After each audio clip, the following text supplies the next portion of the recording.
merasakan jiwamu mulai lemah, berserulah kepada Tuhan, Dia akan beri kekuatan.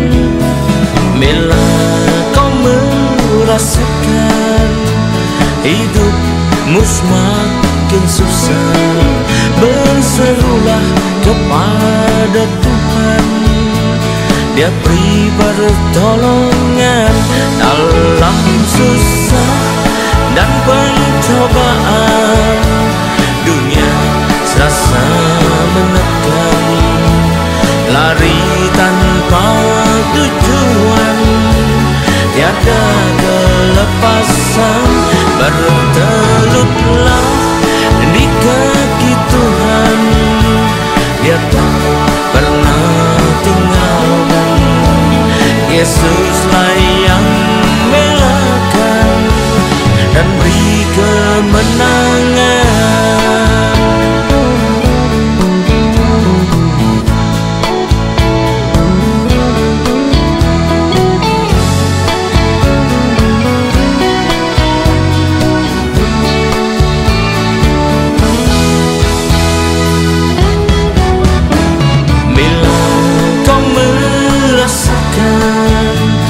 Jiwamu mulai lemah, berserulah kepada Tuhan, Dia akan beri kekuatan.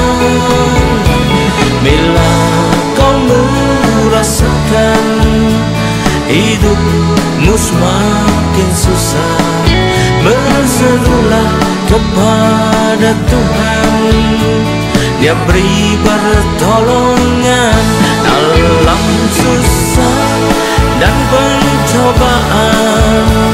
Dunia serasa menekan, lari tanpa tujuan, tiada kelepasan.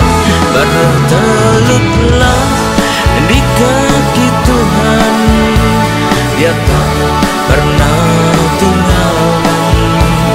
Yesuslah yang melakukan dan beri kemenangan dalam susah dan pencobaan. Dunia serasa menekan, lari tanpa tujuan, tiada kelepasan. Bertelutlah di kaki Tuhan, Dia tak pernah tinggalkan. Yesuslah yang melakukan dan beri kemenangan. Yesuslah yang melakukan dan beri kemenangan. Yesuslah yang melakukan dan beri kemenangan.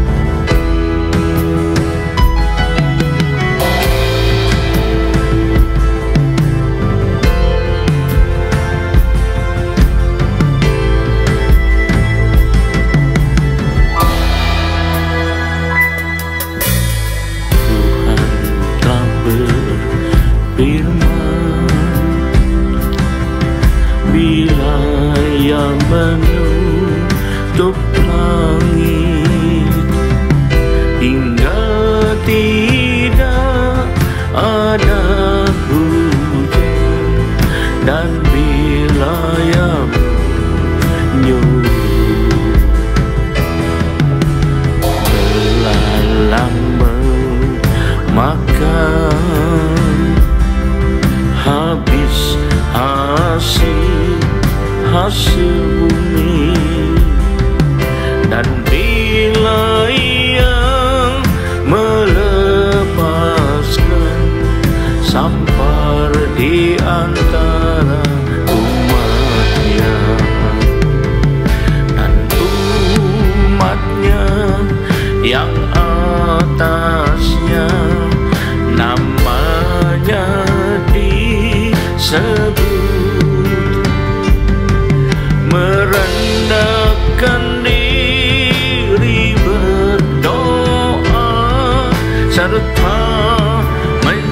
mencari wajahnya dan berbalik dari jalan yang jahat. Ia akan mendengar dari surga dan ampuni dosa mereka dan pulihkan negeri mereka.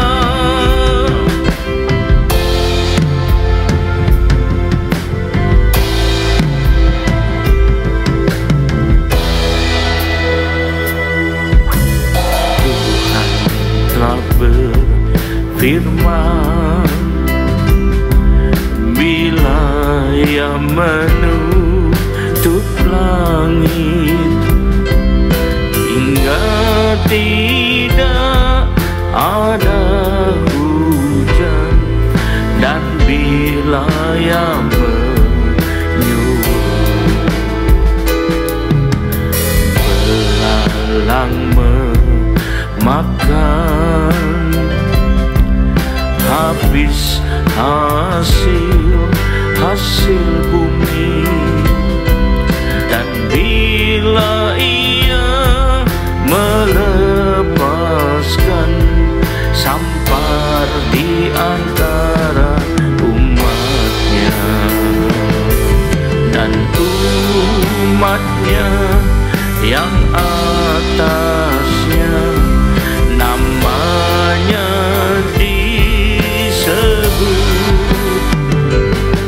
merendahkan diri, berdoa serta mencari wajahnya dan berbalik dari jalan yang jahat. Ia akan mendengar dari surga dan ampuni dosa mereka dan pulihkan negeri mereka dan pulihkan negeri mereka dan pulihkan negeri mereka.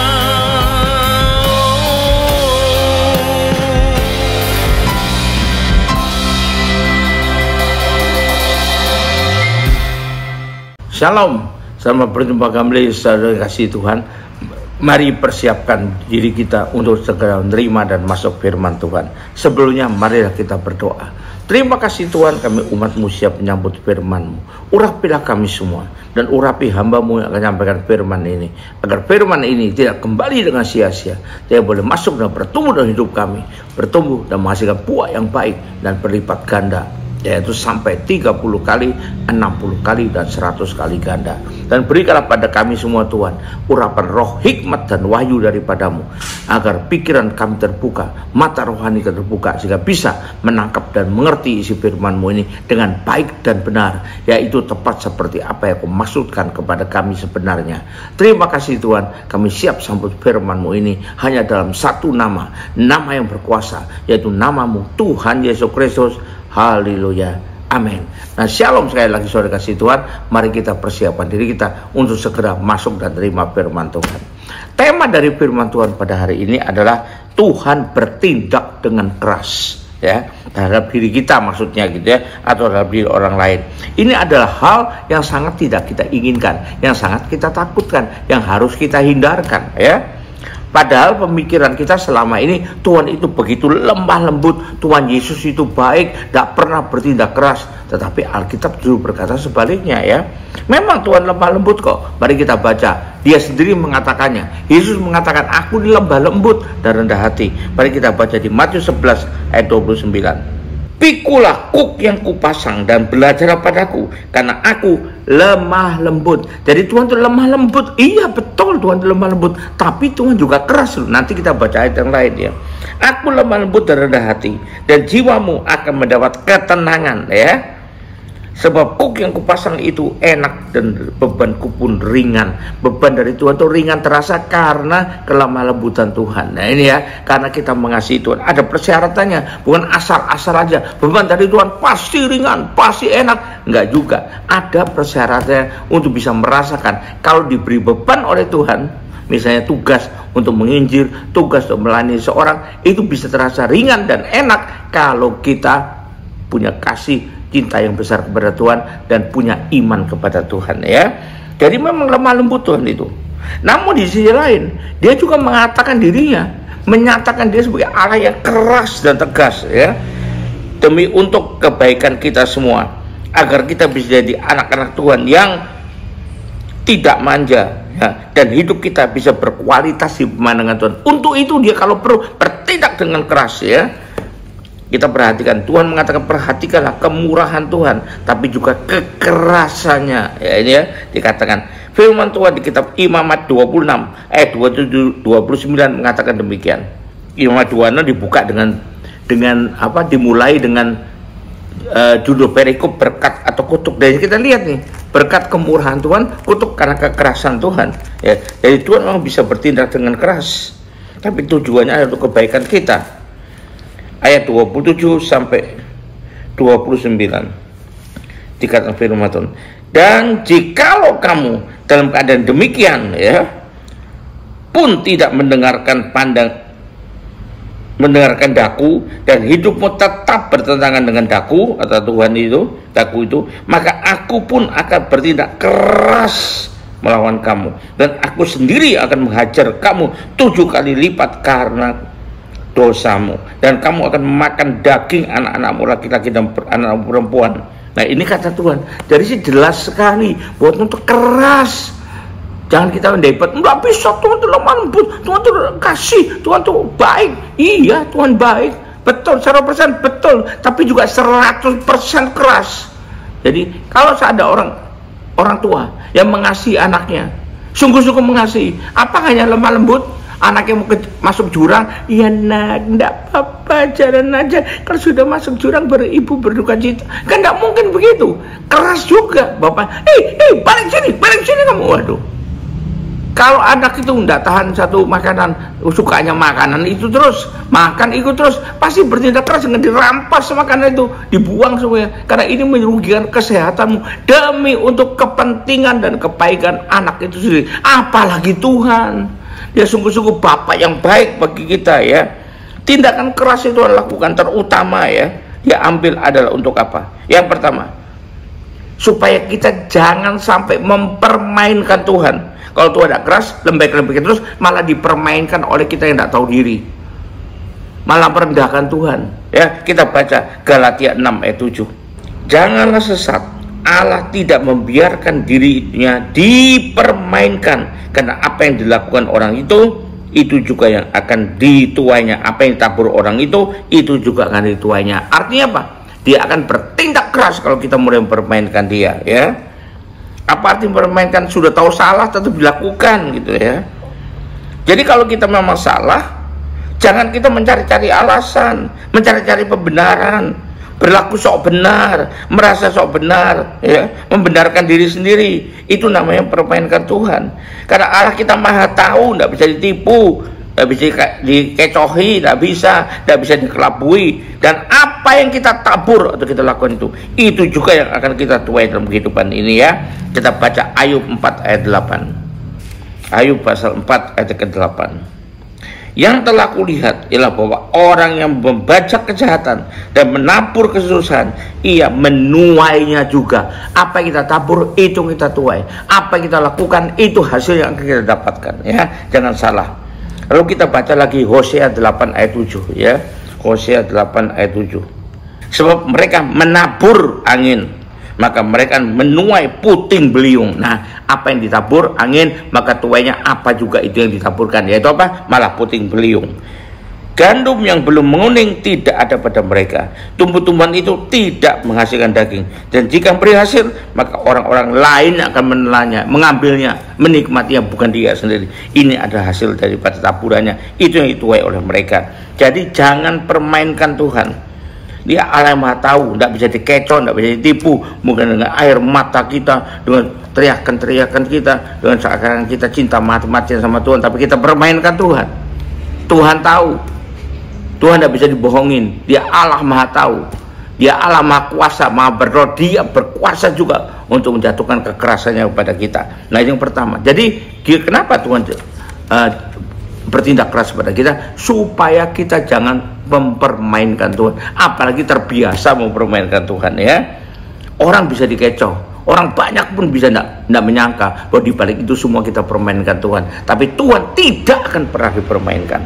Nah, sebab yang kedua, kenapa dia bertindak keras? Supaya kita cepat berbalik dari jalannya jahat. Kalau kita didapati Tuhan, dinilai Tuhan, jalannya masuk ke jalan jahat, mulai masuk ke jalan jahat, cepat berbalik, jangan sampai keburu hancur di sana, ya. Kita baca yang 2 Tawarik 7 ayat 13-14. Saya hafal ayat ini karena malah saya tulis sebagai lagu. Jika aku melepas penyakit sampar dari umatku, maka korbannya banyak. Jika aku melepas belalang, maka habis dari bumi, jadi nggak ada hasilnya semua kerjaannya. Jika aku menutup langit jika tiada hujan, jadi walaupun bekerja mati-matian, menabur mati-matian, tidak ada hasil sama sekali. Nah, jadi ini tindakan keras Tuhan. Dan umatku yang atasnya namaku disebut, merendahkan diri, mengakui kesalahannya, artinya menyesalinya dan minta ampun, berdoa dan mencari wajahku, artinya berdoa dengan sungguh-sungguh, dan berbalik jalan-jalan jahat. Itu kata lain daripada bertobat, tidak melakukannya lagi, maka aku akan mendengar dari sorga. Sekarang Tuhan mendengar doa kita, permohonan kita yang berteriak-teriak karena ngalami nggak enak tadi, karena tindakan keras Tuhan itu. Tadinya bukan Tuhan tidak bisa mendengar, Tuhan tidak mau mendengarkan. Jangan salah, ya, tidak setiap doa Tuhan dengarkan. Kalau kita manusia berdosa, ada penghalang. Kita saya jelas mengatakan demikian, ada penghalang sehingga Tuhan tidak mau mendengar doa kita. Tapi sekarang Tuhan akan mendengar kalau kita melakukan itu. Berbalik dari yang jahat, cepat-cepat berbalik dan mengampuni dosa mereka. Nah, lalu memulihkan negeri mereka, menolong mereka kembali. Tindakan kerasnya Tuhan tarik, gitu loh. Tuhan cabut kembali. Jadi Tuhan bukan hanya keras atau hanya lunak atau hanya lembut, tidak. Tapi lembut tapi juga keras. Karena itu dikatakan di firman Tuhan, perhatikanlah kemurahan Allah, baiknya Tuhan, kasihnya Tuhan. Tapi dan juga, bukan dan juga itu artinya setara, kekerasannya, yaitu kekerasannya atas orang-orang yang telah jatuh. Kalau kita jatuh, kita juga akan mengalami kekerasan dari Tuhan, ya. Jadi Tuhan ingin agar kita tidak mengeraskan hati, agar si jahat bisa mendapat kesempatan terus mencari keuntungan, agar hidup kita bisa segera dipulihkan. Itu yang kedua. Yang ketiga, supaya kita bisa mendahulukan Tuhan daripada yang lain.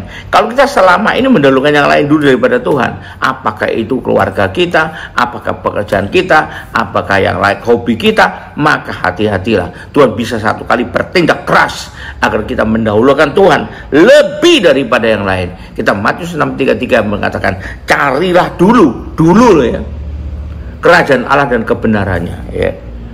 Maka semuanya akan ditambahkan kepadamu. Semuanya itu belakangan akan ditambahkan kalau kita cari dulu kerajaan Allah dan kebenarannya. Cari dulu kerajaan Allah dan kebenarannya, yaitu firman Tuhan, yaitu Tuhan sendiri. Dulukan Tuhan daripada yang lain, maka yang lain akan ditambahkan kepadamu. Tergantung dari kita juga sampai di mana sanggup untuk menerimanya. Jangan sampai cara terima jatuh dalam dosa dong, ya. Berarti kita mendahulukan, mengutamakan Tuhan di atas segala sesuatu, apa saja yang lain dalam dunia ini. Amin. Nah, karena itu kalau kita tidak bisa, Tuhan bisa saja bertindak keras sama kita. Bagi kita mendahulukan Tuhan lebih daripada yang lain, mengutamakan Tuhan lebih daripada yang lain. Mari kita baca apa kata Tuhan Yesus, Matius 10, ya, ayat 37 sampai 39. Bahkan Tuhan mengatakan demikian, bukan Tuhan itu ngajar kita berbuat jahat, berbuat durhaka, bukan. Tapi Tuhan ingin kita mendahulukan Tuhan daripada yang lain, ya. Matius 10 ayat 37 dan sampai 39. Barang siapa mengasihi bapaknya atau ibunya lebih daripadaku, ia tidak layak bagiku. Apakah kita berarti tidak boleh mengasihi orang tua kita? Tidak sama sekali. Tapi kalau lebih daripadaku berarti tidak mendahulukan Tuhan, mendahulukan bapak ibunya. Misalnya bapak ibunya belum percaya, nah kamu jangan ke gereja, jangan percaya Yesus, karena kita mengasihi lebih, maka kita, ya sudah Tuhan, engkau maklum, aku mengasihi bapak ibuku, maka aku tidak bisa lagi ikut kau. Nah itu salah besar. Tuhan ingin kita mendahulukan Tuhan. Kalau kita betul-betul ngasih Tuhan sungguh-sungguh, maka kita pasti juga mengasihi orang tua kita. Jadi kalau kita bilang kita hanya mengasihi orang tua kita, omong kosong, kita bisa ngasih yang lain ya. Dikatakan lagi berikutnya, dan barang siapa mengasihi anaknya pun, laki-laki atau perempuan, lebih daripadaku, aku tidak ke gereja Tuhan, aku tidak melayani itu karena anakku ngajak aku healing ke sini, anakku ngajak aku ke mall ini, aku mengasihi anakku. Nah kalau itu berarti kau mengasihi anakmu lebih daripada Tuhan, maka kau, dikatakan di sini ya, tidak layak bagiku. Dan barang siapa tidak memikul salibnya dan mengikut aku, tidak layak bagiku. Artinya apa? Memikul salib itu artinya walaupun dirinya merasa tidak enak berkorban, tapi karena mendahulukan Tuhan, maka itu baru kita layak. Barang siapa mempertahankan nyawanya, termasuk nyawa kita juga, ia akan kehilangan nyawanya. Dan barang siapa kehilangan nyawanya karena aku, ia akan memperolehnya. Artinya sekalipun di dunia kehilangan nyawa, tapi dunia kekal akan mendapatkan hidup yang kekal. Tapi kalau kita hanya, wah tidak berani ngaku Yesus, nanti dibunuh, ya sudah, nyangkal Yesus, ya sudah. Begitu kita dibunuh orang, ya sudah, selesai, kehilangan nyawanya. Nah itu adalah maksud Tuhan kenapa bertindak keras ya. Yang keempat, yang terakhir ya, untuk poinnya kali ini, kenapa dia bertindak keras? Supaya kita mau merendahkan diri kepadanya dalam segala hal. Jangan kepala besar, jangan sok-sokan, jangan sok bisa, jangan sok mampu, jangan sok kuat, jangan sok pinter. Di hadapan dia, rendahkan dirimu, ya wajar lah, karena kita kan manusia biasa. Dia raja segala raja. Kalau kita tidak merendahkan diri, masa manusia biasa mau lebih tinggi dari raja segala raja? Raja apa dong kalau itu? Nah ini ya, kata-kata merendahkan di sini harus kita pahami, bukan menjadi orang yang rendah diri, bukan. Merendahkan diri artinya ada kita orang yang rendah hati, karena rendah hati itu humble, rendah diri itu minder ya, jangan salah ya, berbeda banget. Patutlah itu semua kita lakukan, yaitu merendahkan diri pada Tuhan, karena memang Tuhan itu maha besar, maha mulia, maha tinggi. Nah kita ini bukan seperti itu, kita manusia biasa, jadi wajiblah kita merendahkan diri. Dan ini akan memungkinkan kita untuk tunduk dengan baik dan taat pada segala ketetapannya, segala peraturannya, segala perintahnya, segala kehendaknya, karena kita merendahkan diri. Walaupun tidak cocok dengan pikiran kita, tidak cocok dengan perasaan kita mungkin, tidak cocok dengan konsep kita mungkin ya, tetapi karena kita merendahkan diri pada dia, maka kita akan taat ya, tunduk dan melakukan dengan baik, yaitu taat segala ketetapan walaupun itu tidak cocok ke mau kita, segala peraturan walaupun itu tidak cocok dengan konsep kita, segala kehendaknya walaupun tidak sesuai dengan kehendak kita, tapi itu bukti dari kita merendahkan diri. Haleluya. Dari kesimpulannya, ingatlah bahwa Tuhan melakukan semua itu karena pertama, ia mengasihi kita, bukan ia kejam terhadap kita. Tidak ada Tuhan yang kejam ya. Yang kedua, kenapa dia melakukan itu, yaitu bertindak keras pada kita, itu adalah untuk kebaikan kita pada akhirnya ya. Mari kita lihat Roma 8 ayat 28, dijamin di firman Tuhan. Roma 8 ayat 28. Jadi apapun Tuhan lakukan itu adalah untuk kebaikan kita. Mari kita baca, ini ayatnya sudah terkenal sekali ya, ini sampai tidak bisa dilupakan rasanya. Dan harus jangan pernah kita lupakan, termasuk waktu kita merasa Tuhan bertindak keras kepada kita dan kita tahu. Nah ini ya, Roma 8 ayat 28. Kita tahu sekarang bahwa Allah turut bekerja dalam sesuatu, termasuk kalau tindakan keras buat kita. Untuk apa? Mendatangkan kebaikan bagi mereka yang mengasihi Dia, yaitu bagi mereka yang terpanggil sesuai dengan rencana Allah. Jadi untuk mendatangkan kebaikan buat kita ya, di akhirnya. Dan kenapa? Karena kita adalah anak-anaknya. Kalau kita anaknya, maka Dia akan juga mendidik kita bertindak dengan keras pada kita. Kalau enggak, kita bukan anaknya. Kita bisa baca di kitab Ibrani 12 ayat 7 dan 8. Ibrani 12 ayat 7 dan 8. Jika kamu harus menanggung ganjaran, Allah perlakuan kamu seperti anak. Jadi kalau Tuhan bertindak keras itu ganjaran bagi kita, berarti Allah menganggap kita, memperlakukan kita sebagai anaknya. Di mana terdapat anak yang tidak dihajar oleh ayahnya? Dihajar berarti kan bertindak keras. Tapi jikalau kamu bebas dari ganjaran, atau tidak pernah sama sekali diajar Tuhan, tidak pernah Tuhan bertindak keras pada kamu, jangan syukur, haleluya, puji Tuhan, Tuhan tidak pernah keras sama saya. Hati-hati, kecuali kalau kita betul-betul nuruti firman-Nya, nuruti ketetapannya, baru Tuhan tidak bertindak keras. Tapi kalau kita sering melanggar juga, tapi Tuhan tidak bertindak keras kepada kita, maka ini perhatikan ya. Jikalau kamu bebas dari ganjaran, sekarang kamu salah, yang tidak sadar, yang harus diderita setiap orang, maka kamu bukanlah anak, tapi anak-anak gampang. Apa tuh artinya anak gampang? Apakah lahirnya sambil tidak terasa, sambil ibunya ngobrol, lahir anaknya? Tidak juga. Sambil ibunya mimpi, lahir anaknya tidak terasa sama sekali? Bukan juga. Tapi anak gampang dari zaman aslinya ada anak-anak haram. Berarti bukan anak Tuhan, anak yang lain. Siapa anak yang lain itu? Yang lain itu siapa? Pikirkan sendiri. Jadi ini buat kita. Kalau Tuhan bertindak keras, janganlah kita kecewa sama Tuhan. Tapi bersyukurlah karena Tuhan lakukan itu untuk kebaikan kita semua. Untuk membawa kita makin lama makin baik, makin lama makin meneladani Dia, dan makin lama bisa makin berkenan kepada Tuhan. Haleluya, puji Tuhan. Mari kita akhiri ibadah ini dengan terima berkat dari Tuhan. Angkatlah dua tanganmu. Kembalilah ke aktivitas masing-masing dengan berkat terbaik dari Allah Bapa di surga, dengan kasih karunia dan damai sejahtera dari Tuhan kita Yesus Kristus, juga dengan persekutuan, pertolongan, penghiburan, kekuatan, dan terutama urapan yang penuh dari Roh Kudus, agar kita memahami dengan baik apa yang Tuhan lakukan buat kita dan untuk apa Dia lakukan itu. Dan biarlah itu menyertai kita mulai saat ini sampai sepanjang tahun ini, sampai Maranatha, bahkan sampai selama-lamanya. Yang percaya dalam firman berkata ini sama-sama katakan amin. Tuhan berkati. Haleluya. Sampai jumpa pada kesempatan lain. Tuhan berkati.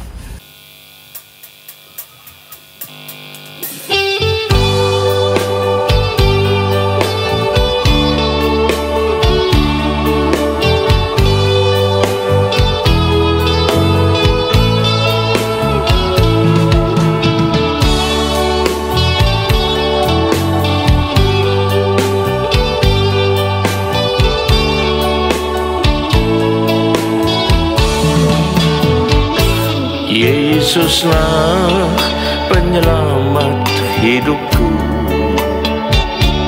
lepaskanku dari belenggu dosa.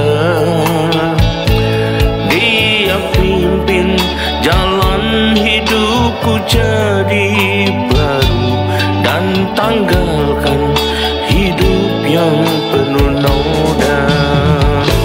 Yesuslah penyelamat hidupku, lepaskanku dari belenggu dosa. Dia pimpin jalan hidupku jadi baru, dan tanggalkan hidup yang penuh noda. Engkaulah jalan kebenaran dan hidup, untuk dapat sampai kepada Bapa.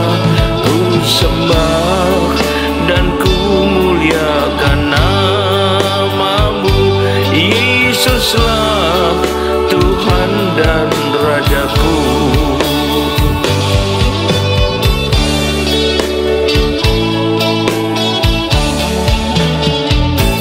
Yesuslah penyelamat hidupku, lepaskanku dari belenggu dosa. Dia pimpin jalan hidupku jadi baru, dan tanggalkan hidup yang penuh noda.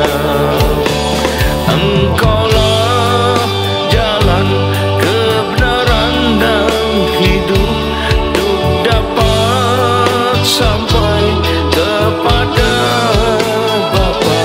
Ku sembah dan ku muliakan nama-Mu, Yesuslah Tuhan dan Rajaku. Yesuslah Tuhan dan Rajaku. Yesuslah